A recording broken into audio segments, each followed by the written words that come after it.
नमस्कार, देश की बात में हाजिर है। पहले बात उत्तर प्रदेश से, जहां चुनाव करीब आते ही सरगर्मियां लगातार बढ़ रही हैं। लखनऊ के गोमती रिवर प्रोजेक्ट में अनियमितता को लेकर सीबीआई की छापेमारी आज हुई है। सीबीआई ने उत्तर प्रदेश में 40 जगह पर छापेमारी की है। राजस्थान और कोलकाता में एक एक जगह पर छापेमारी हुई है, तो कुल 42 जगह पर छापेमारी हुई है इस मामले को लेकर। इस नए मामले में 189 आरोपी हैं, लेकिन तब के मुख्यमंत्री रहे अखिलेश यादव का नाम नहीं है और सीबीआई ने अनियमितता की जांच के लिए नया मामला दर्ज कर लिया है।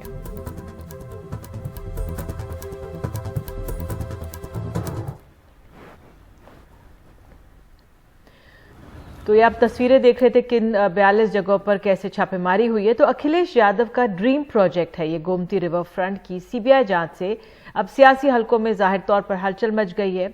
इस प्रोजेक्ट में लखनऊ में गोमती के दोनों किनारों के सुंदरीकरण, बगीचे, पेड़, फूल, पौधे, साइकिल ट्रैक, वॉकिंग ट्रैक इत्यादि बनाया जा रहा था। यहाँ फ्रांस से लाया गया एक विशाल म्यूजिकल फाउंटेन भी लगाने की बात थी। तो योगी सरकार ने इसमें घोटाले का आरोप लगाया था और इसकी जांच सीबीआई को दे दी है। तो आगे बढ़ने से पहले ये रिपोर्ट देख लेते हैं। इसे देखकर लगता नहीं कि ये यूपी के किसी शहर की तस्वीर है, लेकिन रात की रंगीन रोशनियों में आसमान में उड़ते ड्रोन की नज़रों से गोमती नदी के खूबसूरत किनारे कुछ यूं ही नजर आते थे। लेकिन सरकार बदली तो सब बदल गया। सीएम योगी खुद एक रोज रिवर फ्रंट पहुंच गए और इससे जुड़े अफसरों को बुलाकर फटकार लगाई। बाद में इसकी जांच सीबीआई को दे दी। प्रोजेक्ट पे आरोप है कि इसमें 1531 करोड़ का प्रोजेक्ट था। 1437 करोड़ खर्च हो गया। 95% खर्च हुआ, काम सिर्फ 60% हुआ। टेंडर में मनमानी की, कई काम बिना टेंडर के दिए, ब्लैकलिस्ट कंपनियों को टेंडर दिए, सस्ता काम महंगा कराया गया।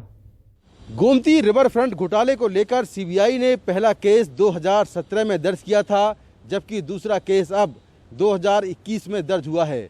दोनों एफआईआर में सरकारी अफसरों समेत करीब 200 आरोपी हैं, लेकिन जिन अखिलेश यादव की सरकार में गोमती रिवर फ्रंट का काम हुआ था, उन अखिलेश का दोनों एफआईआर में नाम नहीं है। सूत्रों की माने तो उनके खिलाफ जांच जारी है। सीबीआई ने आज 3 राज्यों में एक साथ 42 जगह रेड की। सिंचाई विभाग के इंजीनियर और मुख्य आरोपियों में से एक रूप सिंह के गाजियाबाद के घर रेड हुई। लखनऊ में कम से कम 17 जगह रेड हुई। इनमें ठेकेदार, सप्लायर और सिंचाई विभाग के इंजीनियरों के बंगलों पर रेड हुई। गोरखपुर में बीजेपी एमएलए राकेश सिंह बघेल के घर रेड हुई। उनके भाई अखिलेश सिंह ने रिवर फ्रंट में काम किया है। आगरा में अन्नपूर्णा ट्रेडिंग कंपनी के पार्टनर नितिन गुप्ता के यहाँ रेड हुई। इटावा में कॉन्ट्रैक्टर पुनीत अग्रवाल के घर सीबीआई टीम पहुंची तो वो फरार हो गए। सीबीआई ने उनका घर सील कर दिया। बुलंदशहर में ठेकेदार और कांग्रेस नेता राकेश भाटी के घर 4 घंटे सीबीआई की रेड चली। वो इसे सियासी कार्रवाई कहते हैं। मैंने रिवर फ्रंट में काम किया था जी। वहाँ की जांच चल रही है। उस जांच के संबंध में ये लोग आए थे। मेरे घर में उन्होंने सर्च किया जी। उन्हें जो कुछ मिला नहीं और वो यहाँ से चले गए। गोमती नदी में 45 करोड़ की लागत से एक म्यूजिकल फाउंटेन लगाया गया था। इस फाउंटेन के चलने पे इससे म्यूजिक निकलता था। ये तरह तरह के शक्ल अख्तियार करता था और इस पे लेजर लाइट से रोशनी की जाती थी। आरोप है कि इसकी खरीद के लिए केंद्र सरकार से इजाजत नहीं दी गई, लेकिन समाजवादी पार्टी कहती है कि चुनाव से पहले ये सब सियासत के लिए हो रहा है। अगर कहीं कोई शिकायत है, उस जांच का समाजवादी पार्टी समर्थन करती है और जांच होनी चाहिए। लेकिन जो टाइमिंग है और ईडी और सीबीआई की जो साख है कि जहाँ भी राजनीतिक संकट होता है, कहीं चुनाव होता है, वहाँ ईडी सीबीआई पहुँच जाती है। इस तरीके से इन संस्थाओं का दुरुपयोग नहीं होना चाहिए। लखनऊ में गोमती नदी के दोनों तटों पे 14 किलोमीटर के स्ट्रेच में बन रहा एक खूबसूरत रिवर फ्रंट एक बदसूरत विवाद का हिस्सा बन गया है। क्योंकि मामला सियासी है, इसलिए लोगों को ये शक होता है कि इसमें मालूम नहीं कितनी सियासत है और कितनी सच्चाई, और मालूम नहीं इसकी पूरी सच्चाई कभी सामने आ भी सकेगी या नहीं, या ये भी मायावती के तथाकथित स्मारक घोटाले की तरह उछलेगा और बंद हो जाएगा। लखनऊ में कैमरामैन राजेश गुप्ता के साथ कमाल खान, एनडीटीवी इंडिया। और हमारे साथ हमारे वरिष्ठ सहयोगी कमाल खान मौजूद है। कमाल, वाकई में आपने अपने एंड में बात याद दिलाई, जो मायावती ने जो एक पूरा गार्डन बनाया था उसको लेकर कितना बवाल स्मारक स्थल जो बनाया था हुआ, और अब ये गोमती रिवर फ्रंट प्रोजेक्ट। लेकिन अगर हम लोग जो राजनीति के छात्र हैं, अगर समझना चाहें आपसे कि अब चुनाव करीब आ रहे हैं, क्या उससे इसे जोड़कर देखा जा सकता है? कुछ लोग दबाव की सियासत की बात भी कर रहे हैं, आप कैसे देखेंगे इसे? देखिए, ऐसा है कि ये तो रेड करने वाले ठीक ठीक बता सकते हैं कि उन्होंने इस मौके पे रेड क्यों की, लेकिन समाजवादी पार्टी के जिन लोगों से बात हो रही थी वो कहते हैं कि साहब कलकत्ता में चुनाव हो रहा था तो कांग्रेस दफ्तर पे कोई रेड हो गई, उनके किसी गाड़ी से 5 लाख रुपए बरामद हो गए। जब कर्नाटक में हो रहा था तो डी शिव कुमार या उसके साथ के लोगों के ऊपर रेड हो गई, आंध्र प्रदेश में हो गई, महाराष्ट्र में हो गई, पश्चिम बंगाल में हो गई। तो वो ये कहते हैं बिहार में हुआ था, चुनाव हो रहा था, वहाँ पे रेड हो गई थी, पैसे बरामद हो गए थे। तो उनका कहना है कि जब कोई ऐसी क्राइसिस होती है तो ये इस तरह की रेड क्यों होती है और वो गवर्नमेंट एजेंसीज क्यों करती हैं। इससे इसकी टाइमिंग के ऊपर वो सवाल उठा रहे हैं, क्योंकि आप देखिए कि 4.5 साल इस सरकार को हो गया, उसके पहले ये रिवर फ्रंट बन गया था। तो मान लीजिए अगर 5 साल हुआ इस रिवर फ्रंट को बने हुए, तो अगर 5 साल के बाद इसके तथाकथित घोटाले के आरोपियों के घर जाएंगे, कागज ढूंढेंगे, तो अगर किसी ने घोटाला किया होगा तो वो कागज लेके बैठा होगा देने के लिए सीबीआई को। 4.5 साल में अगर वो कुछ ठीक कर सकता होगा, अगर किसी ने घोटाला किया हो तो वो कर लेगा। तो इसलिए सवाल ज़रूर पैदा होता है कि अगर कोई घोटाला 2017 के पहले हुआ है तो 2021 में उसकी जांच पड़ताल के लिए रेड क्यों हो रही है। ये केस तो बहुत पहले सीबीआई को दे दिया गया था, उसके पहले एक हाई कोर्ट के रिटायर्ड जज ने भी जांच की थी। इस वजह से इसकी टाइमिंग के ऊपर लोग सवाल उठा रहे हैं, लेकिन इसका सही जवाब तो वही दे सकते हैं जिन्होंने रेड की है। बिल्कुल कमाल, आप सही कह रहे हैं कि वाकई में जांच एजेंसियां ही हैं, उनको अपना काम करना, सटीक जवाब वही दे पाएंगे। लेकिन बहुत बहुत शुक्रिया समझाने के लिए, क्योंकि चुनावों से पहले राज्यों में दिलचस्पी बढ़ जाती है। बहरहाल आगे बढ़ते हैं, लेकिन हमारी खबर, अगली खबर उत्तर प्रदेश से ही जुड़ी हुई है। संघ प्रमुख का बयान भी सामने आया है जिसे बहुत उसके अहम मायने हैं। आरएसएस प्रमुख मोहन भागवत ने बयान दिया है कि लिंचिंग हिंदुत्व के खिलाफ है और ऐसा करने वालों पर बिना किसी भेदभाव के सख्ती के साथ कार्रवाई होनी चाहिए। मोहन भागवत ने यह बयान गाजियाबाद में संघ के ही हिस्से के जो एक है मुस्लिम राष्ट्रीय मंच, वहां पर किया है। उन्होंने कहा है कि भारत में इस्लाम को किसी तरह का खतरा नहीं है, मुसलमानों को किसी डर में नहीं रहना चाहिए। मोहन भागवत ने यह भी कहा कि अगर कोई हिंदू ये कहे कि मुसलमान इस देश में नहीं रह सकते तो वो हिंदू नहीं हो सकते। आइए पहले सुन लेते हैं मोहन भागवत को। सर मैं कहता हूं सार्वजनिक भाषण में मैंने कहा ये अगर हम करने लगेंगे तो बहुत अच्छी बात होगी। एक बात, हिंदुस्तान हिंदू राष्ट्र है, गौ माता पूज्य है, लेकिन लिंचिंग करने वाले ये हिंदुत्व के खिलाफ जा रहे हैं, वो आतताई है। कानून के जरिए उनका निपटारा होना चाहिए, क्योंकि ऐसे केसेस बनाए भी जाते हैं तो बोल नहीं सकते आजकल कहां सही है कहां गलत है। लेकिन कानून को अपना काम करना चाहिए, तहकीकात करनी चाहिए ठीक से, बिना पार्शियलिटी किए सबका न्याय करना चाहिए और दोषी को सजा होनी चाहिए। हमको उसमें कोई गम नहीं। मुसलमान एकता, हमारा तो विचार ऐसा है कि ये शब्द ही बड़ा भ्रामक है। ये दो है ही नहीं, एकता की बात क्या है, इनको जोड़ना क्या, ये जुड़े हुए हैं, ये जुड़े हुए हैं। और ये जब मानने लगते हैं कि हम जुड़े हुए नहीं हैं, तब दोनों संकट में पड़ जाते हैं। बात यही हुई है। हम लोग अलग नहीं है, क्योंकि हमारे देश में ये परंपरा नहीं है कि आपकी पूजा अलग है इसलिए आप अलग हैं। आपने कहा ना, आप निराकार की श्रद्धा रखते हैं, हम निराकार के साथ आकार की भी श्रद्धा रखते हैं। बात ऐसी है कि एक व्यक्ति के नाते मुझे मेरी श्रद्धा एक पर ही रखनी पड़ेगी, हिंदुओं में भी। अगर मैं निराकार मानता हूं तो मैं हिंदुओं के आकार भी नहीं मानूंगा, मेरे अकेले का जब तक रहेगा। लेकिन मेरे समाज में निराकार को मानने वाले लोग हैं, उनका मैं सम्मान करता हूं, उनकी श्रद्धा का आदर करता हूं। उनकी श्रद्धा का आदर करने से मेरी भक्ति पे कोई गड़बड़ नहीं होती। वाकई में जो संघ की चिंताएं हैं वो निराधार नहीं है। कोरोना काल में लिंचिंग जैसे अपराध के आंकड़े फिलहाल सामने नहीं है, लेकिन उससे पहले के आंकड़े चिंताजनक रहे हैं। राष्ट्रीय मानवाधिकार आयोग की रिपोर्ट के अनुसार अल्पसंख्यक और अनुसूचित समाज के प्रति हिंसा या घृणा अपराध के मामले ज्यादा उत्तर प्रदेश से आए। 2016 से 2019 जून तक देश भर में जो उत्पीड़न के 43% मामले इसी राज्य से आए। देश भर से 2008 मामले सामने आए और इसमें 869 लिंचिंग के मामले उत्तर प्रदेश से थे। इन राज्यों को इन समुदायों के लिए असुरक्षित भी माना गया। एक अन्य रिपोर्ट के अनुसार 2017 यूपी में गौ तस्करी से जुड़े हिंसा मामलों में 69% की बढ़ोतरी भी हुई थी। तो इस सब पर ये जो बयान तमाम आए हैं, इस पर अधिक जानकारी के लिए हमारे साथ बेहद खास मेहमान है मौलाना खालिद रशीद फिरंगी महली जी, मुस्लिम धर्म गुरु हैं। बहुत बहुत धन्यवाद जुड़ने के लिए। फिरंगी महली जी, पहला तो मैं आपसे यही समझना चाहूंगी, जो मोहन भागवत जी का बयान आया है उसको आप कैसे देख रहे हैं? उन्होंने अपने बयान में कई बहुत अहम और बहुत पॉजिटिव पैगाम दिया है, उसको समझने की जरूरत है और उसको हम लोग with an open mind and with an open heart हम लोग उसको वेलकम करते हैं। जब वो फरमाते हैं कि लिंचिंग अगर कोई करता है तो जाहिर सी बात है कि वो हिंदू नहीं हो सकता, हम उसको हिंदू नहीं मानते। ये उनका एक बहुत बड़ा बयान है और अगर ये ग्राउंड लेवल तक उनका ये पैगाम जाता है और जो लिंचिंग के वाकयात जैसा कि अभी आपने फिगर्स पेश किए जो कि निहायत ही अफसोसनाक इतने बड़े बड़े मामला हुए, तो हम ये समझते हैं कि ऐसे मामलात को रोका जा सकता है। फिर जो उन्होंने ये बात कही कि जो भी लिंचिंग के वाकयात हुए हैं उनमें law must take its own course और किसी के साथ भी पार्शियलिटी नहीं होनी चाहिए। इन तमाम बातों को ज़रूरत इस बात की है कि अमली जामा भी पहनाया जाए और प्रैक्टिकली इन तमाम बातों पर अमल करें।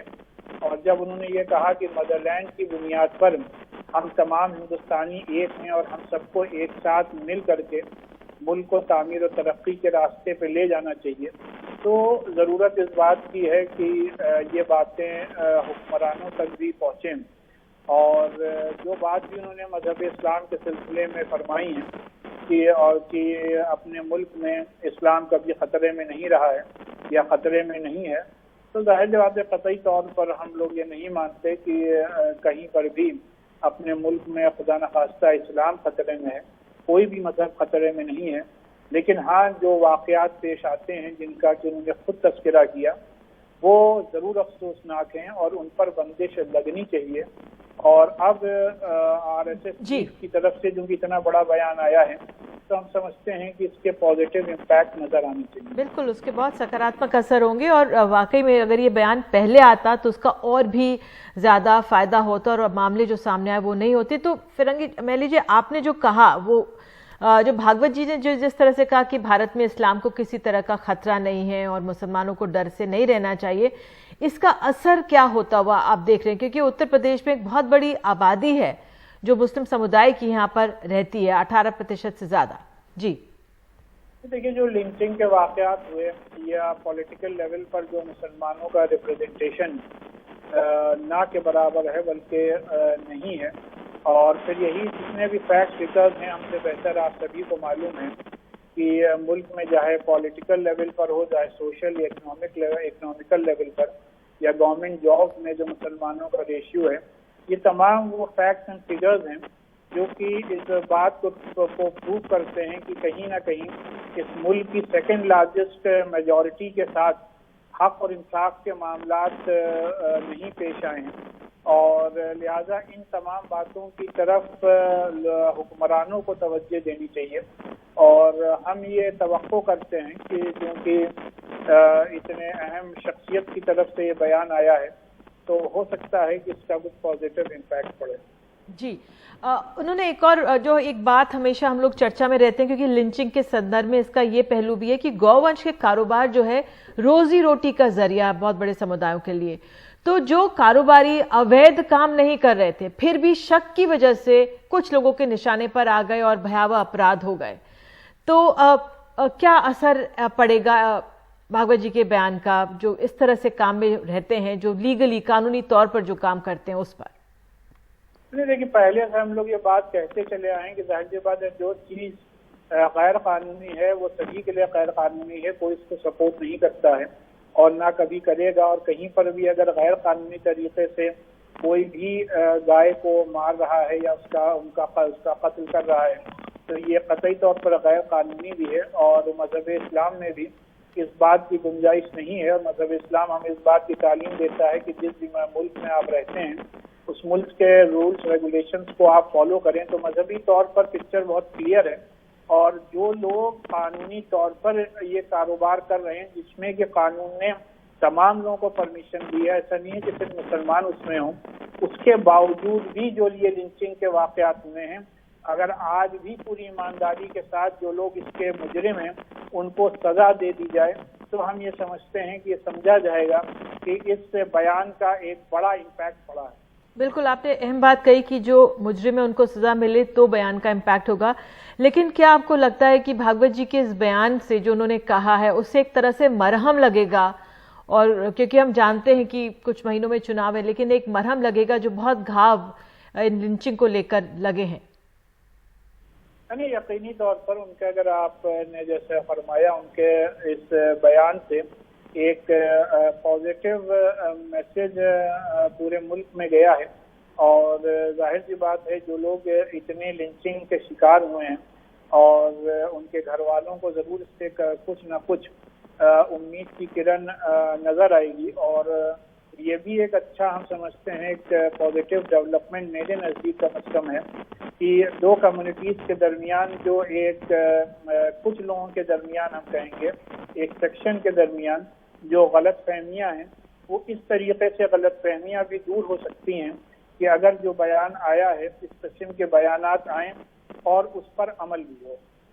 बिल्कुल, बहुत बहुत धन्यवाद। ये बहुत अहम बात आपने कही कि जो बयान आए हैं, जो कहा उस पर अमल हो, वो बहुत उससे एक सकारात्मक संदेश जाएगा। और साथ ही जो मुजरिम लोग हैं उन पर अगर कानूनी कार्रवाई हो जाए तो जो परिवार हैं उनको भी मरहम लगेगा। बहुत बहुत धन्यवाद फिरंगी मेली जी जुड़ने के लिए। और अब सियासत की बात करें तो बिहार से भी सियासत, वहां की बिहार की सियासत में आज विपक्ष सक्रिय दिखा है। आज आरजेडी के 25वें स्थापना दिवस पर एक अरसे बाद लालू प्रसाद यादव भी नजर आए। उन्होंने जयप्रकाश नारायण, लोहिया, कर्पूरी ठाकुर समाजवादी विरासत को याद किया। उन्होंने कहा कि सदियों से जल रही रोटी अब पलटी है तो गरीबों का राज सबको लगा था जंगल राज। उन्होंने अपने राज की तब बात की।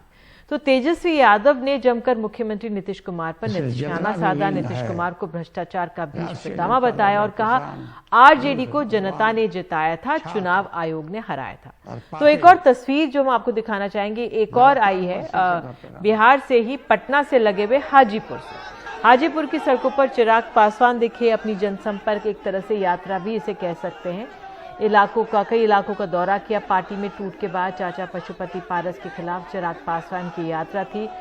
पिता जो रामविलास पासवान की जन्म जयंती पर इसे आशीर्वाद यात्रा का नाम दिया गया है। और हाजीपुर से रामविलास पासवान 8 बार चुनाव जीते थे। बाद में छोटे भाई पारस पासवान को ये सीट मिल गई थी और ये उनका संसदीय क्षेत्र हो गया था। तो इन दोनों तस्वीरों पर जो हैं आज बिहार से और पटना से हमारे पास आई, उस पर हमारे सहयोगी हैं मनीष, और उन्हीं के पास चलते हैं, उन्हीं से जानकारी हासिल करते हैं। मनीष, मैं आपसे सिर्फ यही जानना चाहूंगी, क्या लगता है आपको कि आज हमने तेजस्वी को भी देखा और सुना, लालू प्रसाद को सुना, और किस तरह से चिराग पासवान के भी बयान सुने, क्या ये दो चेहरे जो हैं नीतीश कुमार को टक्कर दे सकते हैं? देखिए, आज का जो राजनीतिक घटनाक्रम है उससे कई बातें साफ और स्पष्ट हैं। एक, जहां तक पासवान वोटर का सवाल है, लोक जनशक्ति पार्टी के कार्यकर्ताओं के समर्थन का सवाल है, तो वो चिराग पासवान के साथ आज की तारीख में दिख रहा है।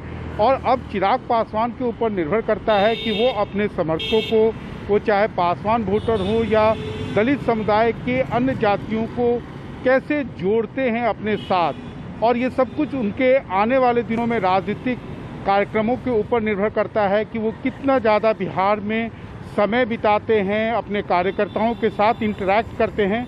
क्योंकि आज का जो शो रहा है उसमें निश्चित रूप से उन्होंने अपने चाचा को शिकस्त देने में कामयाबी पाई है।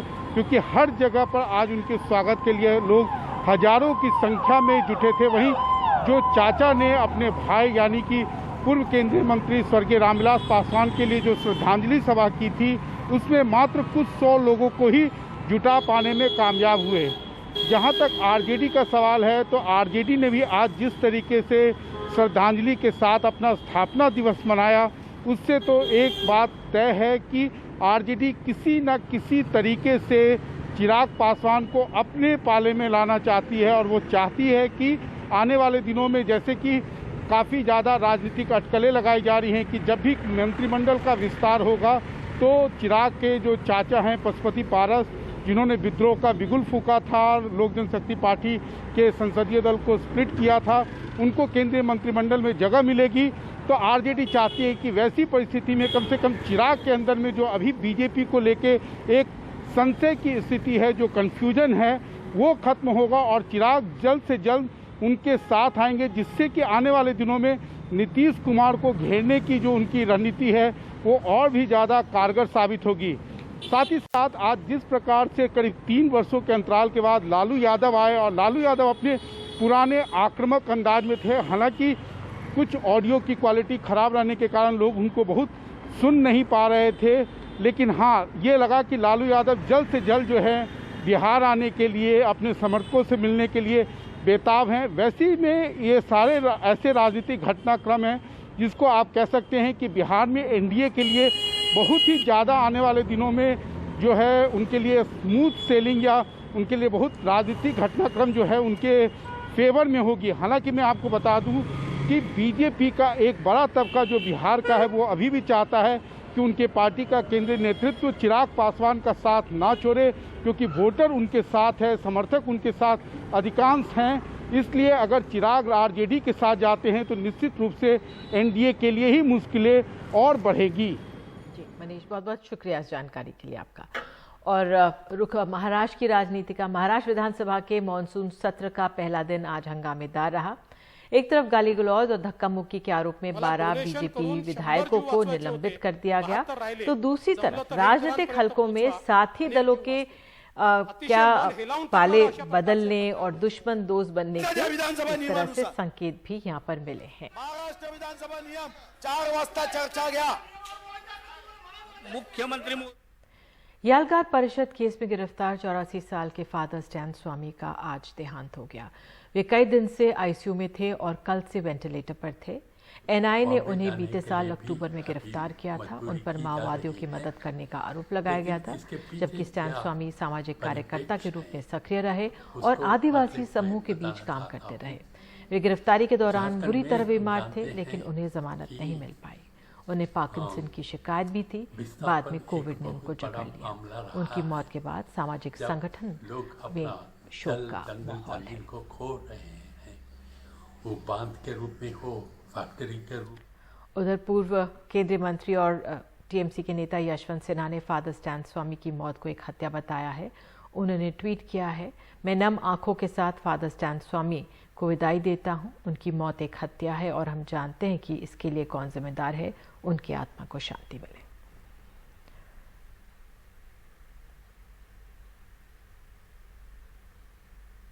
और देश की बात में आगे रुख करेंगे मध्य प्रदेश का। यहाँ योजनाओं का ऐलान तो हो रहा है, लेकिन 3 महीने बाद भी ना इनके नियम बने हैं, ना किसी को फायदा मिला है।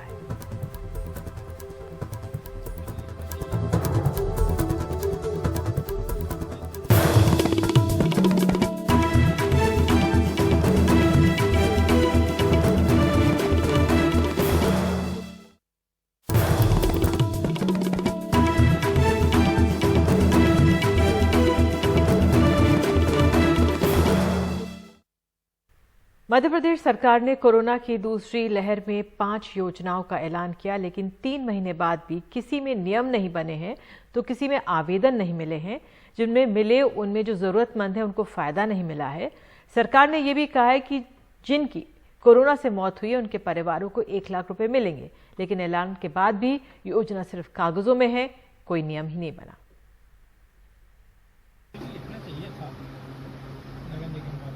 भोपाल की आयशा खान का ट्रांसपोर्ट का कारोबार है।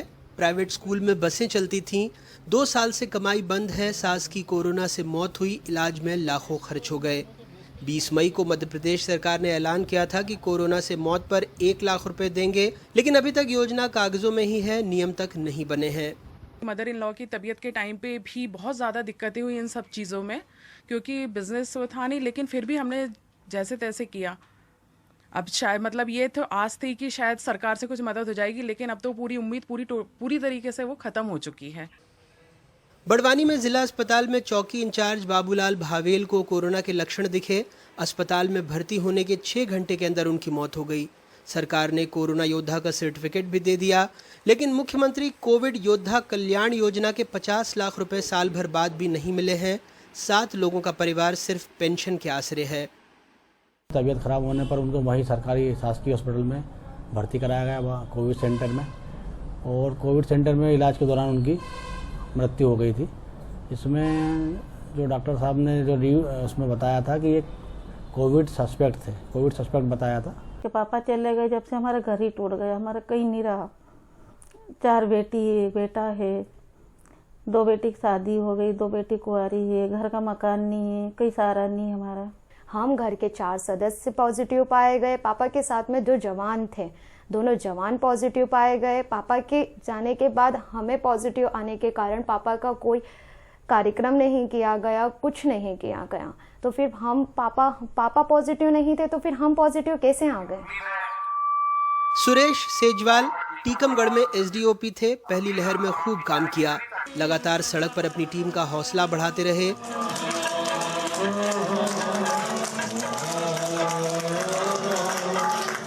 दुनिया जिस चीज से लड़ रही है उसमें अपनी मदद करना है।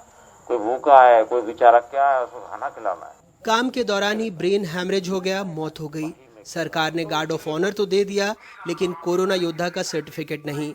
एसपी ने अर्जी बढ़ाई, लेकिन कलेक्टर ने ठुकरा दी। कोई मदद मिली, जबकि माननीय मुख्यमंत्री महोदय द्वारा उनकी कल्याण निधि योजना के जो कवरेज क्षेत्र थे उसमें स्पष्ट लिखा है कि कोरोना ड्यूटी के दौरान यदि आकस्मिक दुर्घटना से मृत्यु होती है तो उसको कोरोना योद्धा घोषित किया जाएगा।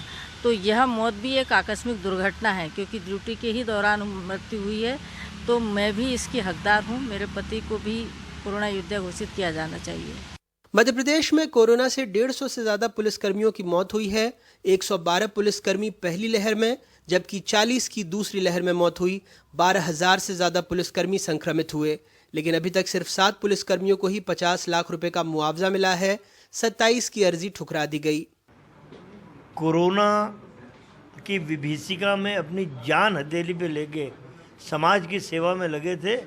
152 पुलिसकर्मियों की मृत्यु कोरोना के संक्रमण से हुई है, लेकिन ये सरकार शिवराज की मात्र 7 लोगों को, पुलिस वालों को मृतक मान रही है, क्योंकि हर परिवार को 50-50 लाख रुपए देना पड़ेंगे, एक को नौकरी देना पड़ेगी। इसलिए अरे जिन लोगों ने जान हथेली पे रखी शिवराज भैया, उनके साथ दुर्व्यवहार मत कर। मुकेश खरे की पत्नी प्रीति खरे भोपाल के हुजूर तहसील में पटवारी थीं। कभी नाके पर चेकिंग तो कभी गांव में कोरोना जांच में लगी रहीं। ड्यूटी निभाते हुए नवंबर में कोरोना संक्रमित हुई। इलाज में 8 से 9 लाख रुपए खर्च हो गए। तन मन धन से वो टूट गए, लेकिन सरकार की कोरोना योद्धाओं के लिए चलाई गई योजना से कोई लाभ नहीं मिला। अब बात हुई थी कोरोना योद्धा योजना की, तो कोरोना योद्धा योजना के लिए हमने काफ़ी कोशिश करी। कलेक्टर साहब ने भी एक आवेदन हमने दिया था, वो शासन को भेजा, पर वो शासन से निरस्त हो गया। सभी जगह मैंने संपर्क करा, मंत्री जी के यहाँ भी संपर्क करा, राजस्व मंत्री के यहाँ, मुख्यमंत्री जी के यहाँ भी संपर्क करा, सभी जगह आवेदन दिए हैं, पर उनका ये कहना है कि योजना 30 अक्टूबर को ख़त्म हो गई थी, इसलिए आपकी जो डेथ हुई है वो 1 दिसंबर को हुई है, इसलिए आपको इस योजना का लाभ नहीं दिया जाएगा। मध्य प्रदेश सरकार ने कोरोना में 5 भारी भरकम ऐलान तो कर दिए, लेकिन हकीकत देखिए। मुख्यमंत्री कोविड योद्धा कल्याण योजना, ड्यूटी के दौरान सरकारी कर्मचारी की मौत पर परिजनों को 50 लाख रुपए अनुकंपा नियुक्ति का प्रावधान था। पहली लहर में 38 मामलों में 19 करोड़ रुपए का भुगतान हुआ। दूसरी लहर में 94 आवेदन आए। मुख्यमंत्री कोविड-19 विशेष अनुग्रह योजना 1 मार्च 2021 से 30 जून 2021 तक लागू। सारे सरकारी कर्मचारी जिनको तनख्वाह राजी की संचित निधि से मिलती है वो पात्र थे।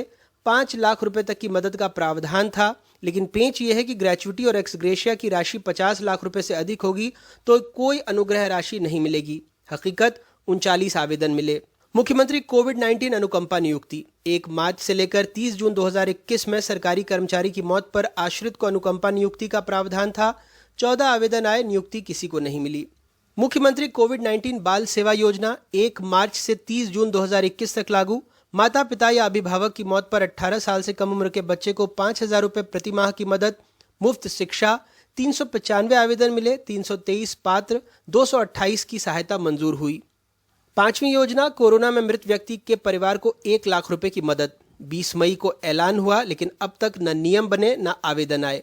अभी नियम ही नहीं आया। मंत्री जी फिर भी घोषणा कर रहे हैं कि सब वायदे पूरे होंगे। देखिए, हमारी सरकार ने जो जो योजनाएं लागू की हैं, जिन जिन की घोषणा की है, वो अमली जामा पहनेगी। ये कमलनाथ की सरकार नहीं है जो मुख्यमंत्री के हवाई जहाज खरीदने की योजना बनाती है और मुख्यमंत्री के ऐशो आराम की योजना तो बनाती है, पर जनता की सुविधा की संबल योजना बंद कर देती है। कांग्रेस की सरकार नहीं, आप फिक्र मत करो। पॉजिटिव होने के 60 दिनों के अंदर मौत पर ही परिजनों को मदद मिलेगी। इन योजनाओं की राह में बड़ा रोड़ा है। पुलिस से लेकर पब्लिक तक सरकार ने सबके लिए बड़े बड़े वायदे किए, घोषणाएं की, लेकिन कुछ यूं ही कि तुम्हारी फाइलों में गांव का मौसम गुलाबी है, मगर ये आंकड़े झूठे हैं, ये दावा किताबी है। बड़वानी से मुनाफ और भोपाल से कैमरा पर्सन रिजवान खान के साथ अनुराग द्वारी, एनडीटीवी इंडिया। और देश की बात में आगे है, कोरोना का खतरा टला नहीं है। अभी देश के 77 जिलों में 10% कोरोना की संक्रमण दर है।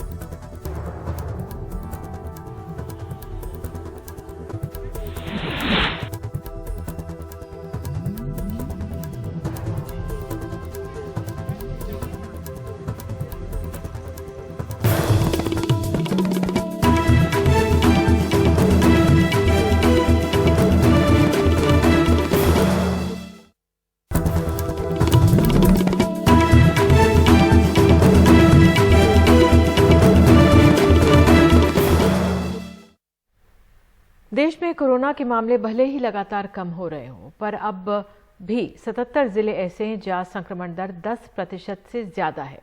गृह मंत्रालय की अप्रैल की गाइडलाइंस के अनुसार जिन जिलों में संक्रमण दर 10% से ज्यादा होगी, वहां राहत और रियायत नहीं, बल्कि सख्ती जारी रहेगी। 16 राज्यों के 77 जिले अब भी चिंता का सबब बने हुए हैं। यहां टेस्ट पॉजिटिविटी रेट 10% से ज्यादा है। इसमें नॉर्थ ईस्ट के 7 राज्यों के 48 जिले शामिल हैं। यानी सबसे ज्यादा पॉजिटिविटी रेट वाले जिलों में 62% जिले नॉर्थ ईस्ट से हैं। इनमें अरुणाचल प्रदेश के 19 जिले, राजस्थान के 12, केरल और मणिपुर के 8, मेघालय के 7, त्रिपुरा, नागालैंड और सिक्किम के 4, ओडिशा के 3, असम के 2 और आंध्र प्रदेश, हिमाचल प्रदेश, छत्तीसगढ़, लक्षद्वीप, महाराष्ट्र और पुद्दुचेरी के 1-1 जिले शामिल हैं। पिछले हफ्ते 10% से ज्यादा पॉजिटिविटी रेट वाले 71 जिले थे, जिनमें 6 और जिले शामिल हो गए हैं। वहीं 5% से ज्यादा और 10% से कम पॉजिटिविटी रेट वाले जिलों की तादाद 70 है, जो देश के 19 राज्यों से है। कोरोना के बढ़ते मामलों के मद्देनजर और हालात का जायजा लेने अरुणाचल प्रदेश, केरल, त्रिपुरा, ओडिशा, छत्तीसगढ़ और मणिपुर में सेंट्रल टीम भी भेजी गई है। कोरोना संक्रमण की जमीनी हकीकत का अंदाजा पॉजिटिविटी रेट के जरिए ही लगता है और उसी के दम पर काबू करने की रणनीति बनाई जाती है। पर आंकड़े बताते हैं कि खतरा कुछ इलाकों तक सिमटा जरूर है, पर फिलहाल टला नहीं है। नई दिल्ली से परिमल कुमार, एनडीटीवी इंडिया। और देश की बात में आगे, कर्नाटक में लॉकडाउन तो हट गया, लेकिन जो लोग हैं, कोरोना के नियम हैं, उनको ना मानने के बना रहे हैं अनेकों बहाने।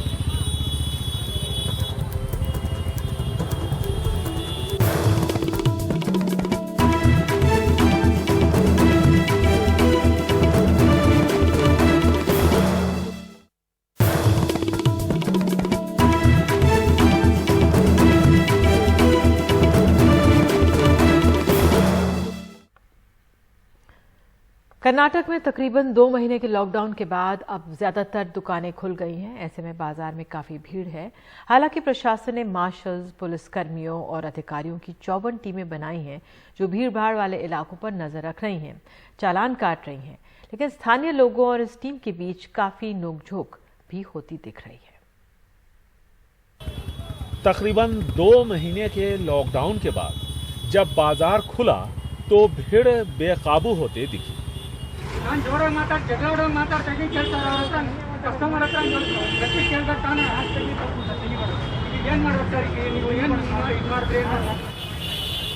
अब भी शहर में रोज 500 से ज्यादा कोरोना के मामले मिल रहे हैं, लेकिन इसके बावजूद मास्क न पहनने की लोगों के पास अपनी वजह होती है। आप लोग मास्क क्यों नहीं पहनते? मास्क पहनने में क्या परेशानी है? नहीं साहब, थोड़ा सर्दी के आया इसलिए साफ करने वास्ते पहना निकाला था, दूसरा कुछ भी नहीं। आप पहनेंगे? पहनते कंटिन्यू, 2 डबल है सर, डबल है। मास्क न लगाने पर लोगों का चालान काटा जा रहा है, तो वहीं जिन दुकानों पर भीड़ होती है चालान उनका भी कटता है। मैं चाहता हूं कि हमारे यहां काम करने वाले सुरक्षित रहें, हर इंसान सुरक्षित रहे, लेकिन यह तरीका ठीक नहीं है। आए चालान काटा और चले गए, लोगों को शिक्षित करना चाहिए। लंबे अरसे तक लॉकडाउन रहा है, उसके बाद दुकानें खुली हैं, ऐसे में बाजार में भीड़ काफ़ी है, जगह जगह संघर्ष हो रहा है। लोगों को समझना चाहिए कि ये विशेष अभियान उनकी हिफाजत के लिए चलाया जा रहा है। ऐसे में संघर्ष की जगह वो सहयोग का रास्ता अपनाएं।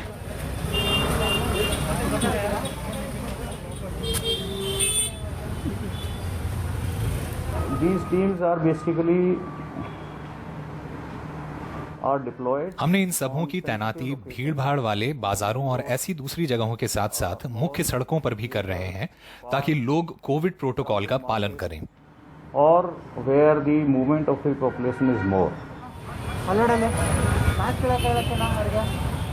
ऐसी कुल 54 टीमें बनाई गई, यानी शहर के सभी 27 विधानसभा क्षेत्रों में 2-2 टीम। इस बार ये भी साफ कर दिया गया है कि अगर किसी ने बदतमीजी की तो गैर जमानती धाराओं के तहत मामला दर्ज किया जाए। बेंगलुरु से निहाल किदवई, NDTV इंडिया।